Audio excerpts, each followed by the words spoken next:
semangat untuk belajar. Baik, anak-anak, pada kali ini kita bersama-sama akan melanjutkan pembelajaran yang lalu, masuk ke tema 2, subtema 3 untuk pembelajaran yang kelima. Untuk itu, mari kita simak pembelajaran berikut ini. Nah, anak-anak, pada pembelajaran yang lalu, anak-anak sudah memahami bagaimana upaya untuk mensejahterakan rakyat atau bangsa Indonesia ini, yaitu dengan terus memperkokoh persatuan dan kesatuan. Pada kali ini kita bersama-sama akan belajar bagaimana upaya meningkatkan kesejahteraan pada masa awal kemerdekaan ini. Nah, pada awal berdirinya Republik Indonesia ini, keadaan ekonomi di Indonesia itu sangat buruk. Hal ini disebabkan karena apa? Karena berbagai hal, antara lain harga barang-barang waktu itu mahal akibat inflasi dan juga adanya blokade ekonomi yang dilakukan oleh Belanda atau NIKA. Berbagai upaya telah dilakukan oleh pemerintah beserta rakyat untuk meningkatkan kesejahteraan. Di antaranya itu pada awal kemerdekaan itu pemerintah dan rakyat Indonesia itu yang belum sempat melakukan perbaikan ekonomi secara baik. Baru bulan Februari tahun 1946 pemerintah mulai memprakarsai usaha untuk memecahkan masalah-masalah ekonomi yang mendesak. Nah, upaya-upaya tersebut meliputi dengan uang Republik Indonesia atau ORI. Nah, pada tanggal 1 Oktober 1946 itu pemerintah mengeluarkan larangan menggunakan mata uang Belanda atau NIKA tadi dan digantikan dengan menggunakan ORI sebagai alat pembayaran yang resmi di Indonesia. Kemudian yang kedua yaitu mengadakan konferensi ekonomi. Pada tahun 1946, Menteri Kemakmuran waktu itu Darmawan Mangunkusumo itu mengundang para kepala daerah di Pulau Jawa untuk mengadakan konferensi ekonomi. Yang ketiga yaitu pinjaman nasional. Pemerintah mendirikan Bank Tabungan Pos. Ya. Program ini bertujuan untuk mengumpulkan dana bagi kepentingan perjuangan dan juga meningkatkan kepercayaan rakyat kepada pemerintah Indonesia. Kemudian yang keempat yaitu adanya Badan Perancang Ekonomi atau Planning Board. Pada tahun 1947, Menteri Kemakmuran waktu itu Atta Gani itu mengusulkan pembentukan Badan Perancang Ekonomi. Nah, badan ini bertugas menyusun rencana pembangunan ekonomi. Program rencana ini meliputi menasionalkan bangunan umum, perkebunan, dan industri menjadi milik negara serta penyitaan perusahaan milik Jepang sebagai ganti rugi terhadap Indonesia. Kemudian yang kelima yaitu rencana Kasimo. Menteri Urusan Pangan Makanan I.J. Kasimo menyusun sebuah program yang disebut dengan rencana Kasimo.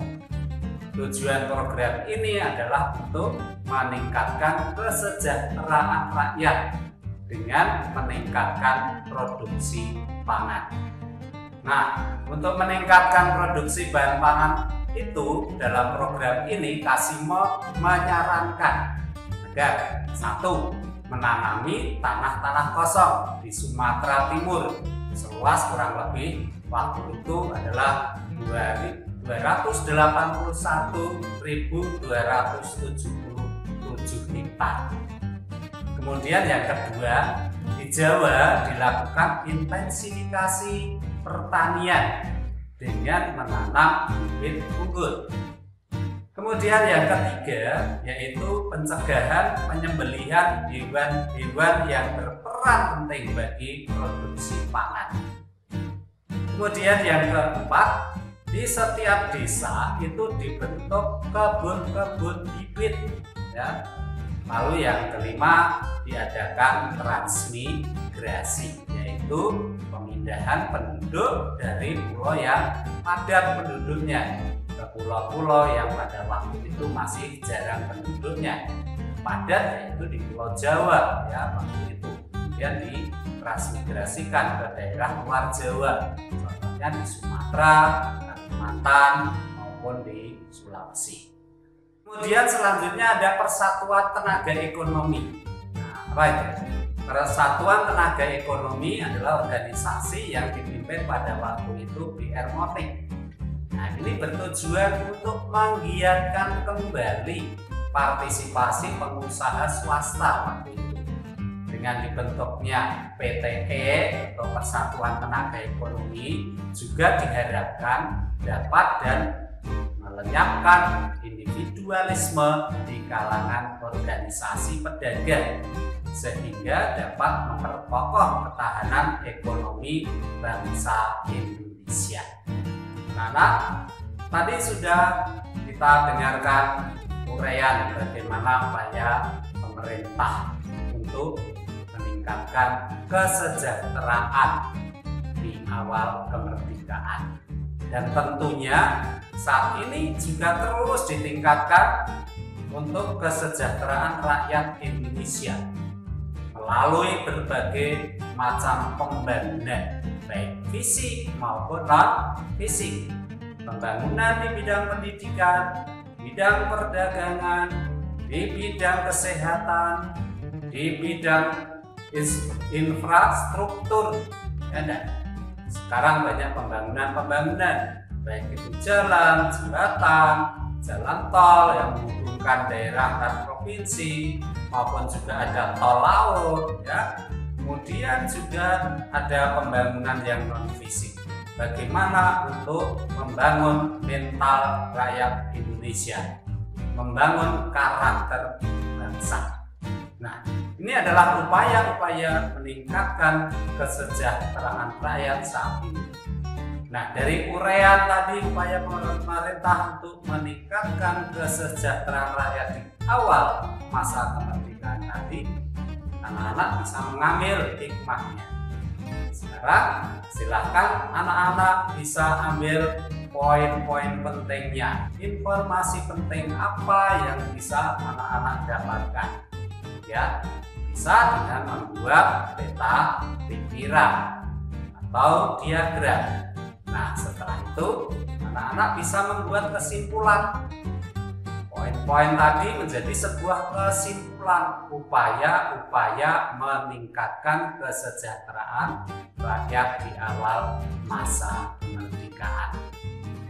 Nah, dari berbagai macam usaha pemerintah tadi, kita juga memahami bagaimana keberagaman bangsa Indonesia untuk terus mengupayakan pelestarian budaya. Salah satu budaya yang kita kenal adalah tarian. Tarian ini juga akan bisa meningkatkan kesejahteraan rakyat. Kok bisa ya? Tentu saja dengan kreasi tarian yang memberikan hiburan, mereka yang punya kemampuan, talenta dalam seni, mereka juga memperoleh penghasilan. Secara psikis ini juga akan membangun karakter bangsa Indonesia untuk menghargai seni budaya yang beragam. Keberagaman tarian juga ditunjukkan dengan keberagaman pola lantai, sehingga tarian itu menjadi indah dan juga bermakna. Masih ingat apa saja pola lantai dalam tarian? Ya, pola lantai dalam tarian pada dasarnya ada 2 poin, yaitu lurus dan lengkung. Untuk lurus meliputi ada yang vertikal, ada yang horizontal, kemudian ada yang diagonal atau miring.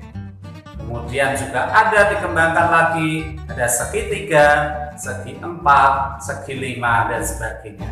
Ini garis-garis lurus. Garis-garis lengkungnya ada setengah lingkaran, ada lingkaran, dan juga ada yang angka 8. Nah, ini adalah gerak tarian. Dan pola lantai tari ini tentu saja juga digunakan untuk tari tradisional maupun tarian-tarian yang modern. Nah, tari-tari tradisional contohnya ada tari perak, ada tari yang lain dengan cakil, mungkin ada gambyong, ya. Kemudian tari-tari yang ada di daerah lain juga memiliki keberagaman pola lantai. Nah, sekarang anak-anak bisa praktekkan untuk menari, ya. Gunakan tarian itu dengan pola lantai yang bagus sehingga ini akan lebih bermakna. Baik, demikian untuk materi kali ini. Kiranya untuk meningkatkan kesejahteraan rakyat Indonesia berbagai upaya dilakukan. Nah, demikian anak-anak untuk pembelajaran pada kali ini.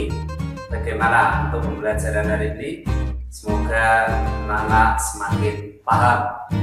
Terus semangat untuk belajar dan sampai jumpa kembali untuk video pembelajaran untuk materi berikutnya. Terima kasih, salam sehat dan tetap semangat untuk belajar.